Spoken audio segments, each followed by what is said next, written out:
Phoenix. Phoenix Brothers Productions.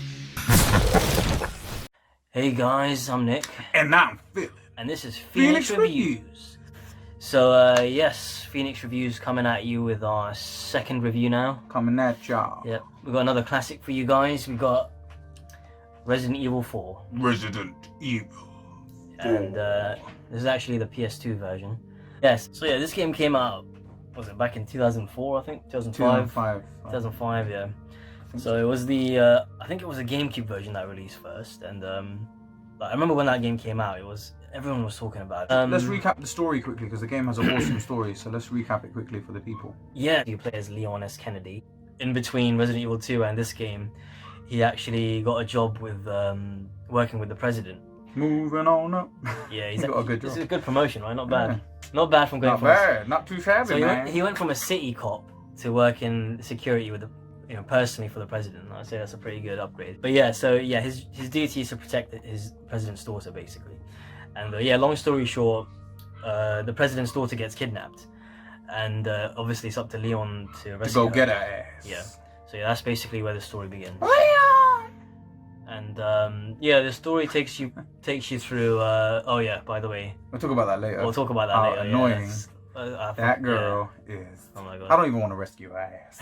This game came out, there wasn't really a game where the shooter controls were like proper, like reinvented, or like really tight shooter. There hasn't ever been a game that had this good control, like really simple gameplay. So it's like a shooter, so you can hold down R1 to aim down your sight, and then press X to shoot. But it felt amazing. It feels good to actually shoot, doesn't it? Yeah, because it's just the controls. It feels so tight. The shotgun is like one of the best shotguns I've ever seen in any game. Just the feeling of holding down R1, swiping it to the right and just blasting her. Yeah, it's amazing.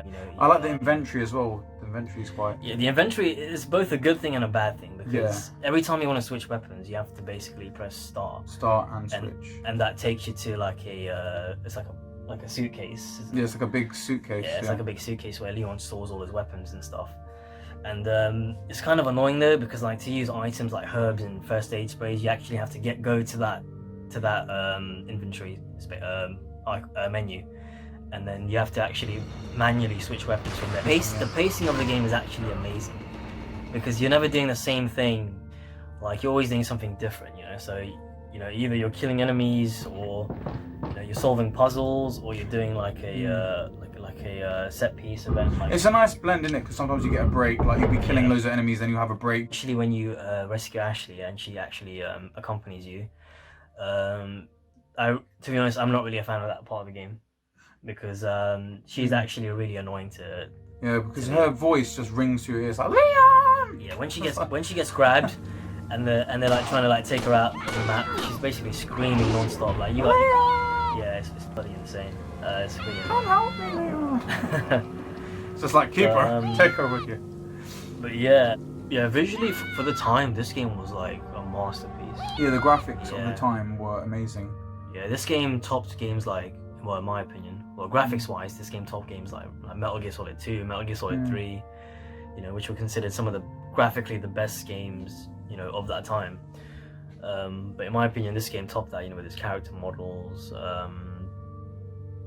which is all in real time, by the way. Like all the character models and like the cutscenes and the gameplay, it's all in real time. We always have this joke when you get a headshot in this game, it sounds like a crisp packet. it sounds like you're stepping on a crisp packet. Yeah, it sounds like a crisp packet. Yeah, but there's a variety of different locations you go to in this game as well. So you start off in the village, which is basically like this really spooky village in the middle of the woods, isn't it? And afterwards you go to like a castle. There's a castle, there's the island. Yeah, you're actually going around the outside of the castle, and eventually you go inside and you kind of see like this old-fashioned like castle type area. It's really like cool. A medieval castle, isn't it? Yeah, it's really cool. Yeah. And after that, you go to is it the island? It's the island, isn't it? Yeah. Then you go to the island. And you go in the sewers as well. There's the sewers. Yeah, there's the sewers. There's like a whole bunch of locations you go to. So what do you think of the bosses, man? Oh yeah, see, what I love about Resident Evil 4 is there's diverse selection of enemies, like, and the bosses I think are brilliant. Like all Resident Evil games have like amazing bosses, but Resident Evil 4, like, they're so memorable. You got loads of, you got El Gigante, you know, a massive, you know, mutant monster with like the Plaga in him. And obviously, like, he's humongous. He's basically a giant. Yeah, he's basically like a giant, isn't he? Just there's that scene when they first release him, and he kills them too. Like, he doesn't give a shit about it because he's just like a monster, isn't he? Yeah. He's just basically a brute, isn't he? He's like the Hulk, but way bigger. But anyway, yeah. So there's El Gigante. There's Delago, which is the lake monster. You know, and that boss fight is really cool, isn't it? Like, you've got to throw harpoons. It's like Moby Dick, and you got to kill that big ass whale. Call me Ishmael. Call me Ishmael. And throw it there, but yeah. So that's a brilliant fight. I mean, that fight as well. Like, and when you throw the harpoons, it gushes blood, and it's so real, isn't it? So I mean, that's a brilliant boss, Delago. There's Salazar, which is the little midget in the castle. He's actually an adult, but he looks like a little child, doesn't he? I think he's like 50 years old. He's like, Mr. Oh, no, he's 20. Kennedy. He's 20. Kennedy. Yeah, he's 20, but he looks like a little child. But he's like, Mr. Kennedy. Well, how does he? I don't know how he talks, but he's got that funny voice. I can't do his voice. Yeah. Goes, hello, Mr. Kennedy, or whatever. You know, it's Krauser, and he's like apparently Leon knows him from a previous, you know. Yeah, it's kind of hinted that they have a past, but yeah, but this is his first experience, isn't it, in Resident Evil 4? His first appearance in the series, yeah. And then you've also got Lord Sadler, which is the main villain of the game. You know, he's the you know, the big mastermind behind the whole thing. And then you got the chief of the village. I actually quite like Torres Mendes, isn't his name? Yeah. I actually really like him because he's just one of those figures that you just love to kill. But I think this game is it's actually still gory, isn't it? It's like it has a lot of blood. Yeah, it's really gory. Yeah. Like, I mean, even the first officers that you start the game with, they end up dying in really horrible ways, don't they? Yeah. Like, one of them gets a hook through his chest and he's on a bonfire, and the other guy is fucking fed to the Delago, isn't it? You know what I just thought of? What? That song. What? By James Blunt, Bonfire Heart. Oh, I don't know that. Oh, okay. Okay, yeah, but cool when the chainsaw guy cuts your head off, innit? Yeah, you actually get to see it in this game. Yeah, there's also that woman that's in the shed at the beginning of the game, and there's like a pitchfork through her face. So yeah, I think there's a lot of comedies to be found in Resident Evil 4 as well. Like, there's this one Ganado that's always on the roof at the village. You know what I'm talking about? And it makes me think of that movie. I don't know if you guys have seen it, Fiddler on the Roof. And I've never seen it. So basically, I love shooting him off the roof because he just falls, and the way he just crashes down to the floor is just so epic. The funny thing is, basically, at certain I think there's only 2 parts in the game, or maybe 3, where you'll get to a certain point, and the Ganados will like push a boulder to try and, like, you know, that follows you to try and like crush you. Yeah, so you think of Indiana Jones, isn't it? Like, and Leon's just running for his life. But Leon always rolls out the way really sick, and he does like some really like dramatic roll. But the running animation is so stiff. Yeah. He's just looking at the camera. He's running like a robot. He's like, and his facial expression is so stiff. He's like, oh my god, there's a boulder behind me. Yeah. Another way you can actually get guns, besides from finding them, there's actually a merchant in the game, and he's actually like, he has a really iconic voice. You guys have probably seen. He's Australian, isn't he? Is he Australian? Yeah, I think he is. Yeah. He's like this really creepy guy who basically follows you around, and even if you kill him, he still appears at the next checkpoint. So stranger, now that's a weapon. So maybe he has like multiple brothers or something. If you know what I mean. I don't know. Yeah. But yeah, he sells you all these weapons. He sells you like stocks, treasure maps. You know, and you can upgrade your guns. Yeah, there's upgrades for your weapons. You know, the firepower. I think you can upgrade the firepower, the reload speed, the capacity. So yeah, the merchant has a whole bunch of stuff. You can upgrade your weapons. You can buy items. You can buy healing sprays. You can buy maps. You know, for treasures and stuff like that. To find secret hidden. You know, treasures and stuff like that. If you when you finish the story mode, there's actually other modes in the game. There's a mode called Mercenaries mode. So Mercenaries. So you want to explain what Mercenaries is? Yeah, so Mercenaries, you play as one. I think there's 5 characters, isn't it? There's Leon, there's Ada, there's Hunk, Wesker. There's Wesker, and there's Krauser. So you can play as any of them, and you basically have to go through the whole level and get enough points to get 5 stars. I think Assignment Ada is. I haven't played it in a while, but from what I can remember, it's basically some of the same scenarios as the story mode, except you're playing as Ada and you have is it a timer? I think so. I'm not really sure. Yeah, but yeah, I didn't really play that mode that much, to be honest. But the best mode, or the best bonus mode in the game, is, in my opinion, separate ways. Mode where you play as Ada again. Ada 1. But it's actually, the story is actually canon. So you basically play as Ada, and basically you find out what she's been doing while Leon is trying to save Ashley's ass. Yeah, but it's really cool. You get all these bonus cutscenes and stuff. You know, it's a must-have. Yeah, I'd give it a 9 out of 10. Yeah, no, we'll give it a 9 out of 10 because Ashley's in it. Okay, that's my verdict. So 9 out of 10. What are you gonna give it? Because we need to average it out. For me, 9 out of 10.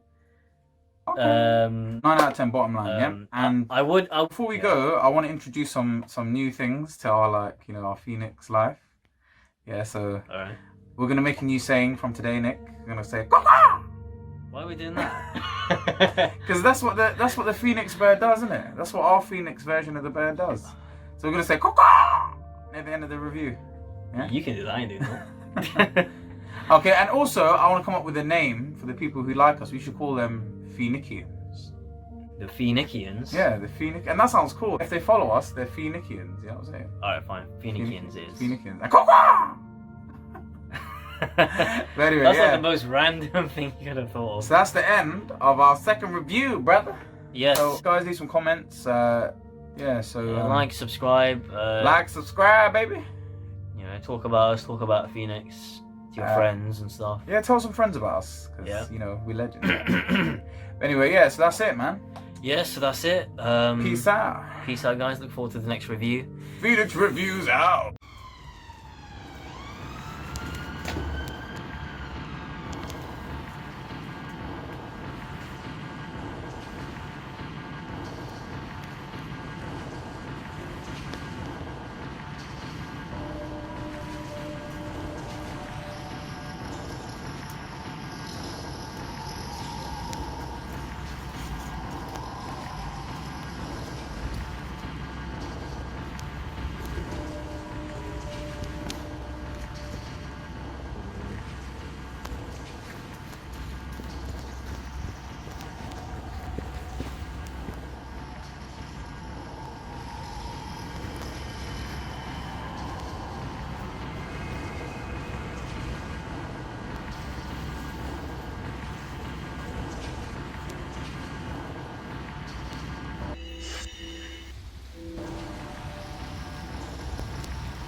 Things that might interest you. This is a sword, stranger. Yeah. This is a first aid spray. Look. Maybe it's empty. This is a green herb. It's very good for my... this is now it's a green herb. It's very good for you, stranger. Stranger. Now that's a weapon. Got some rare things for you. Yeah. I'll buy it at a high price. Thank you.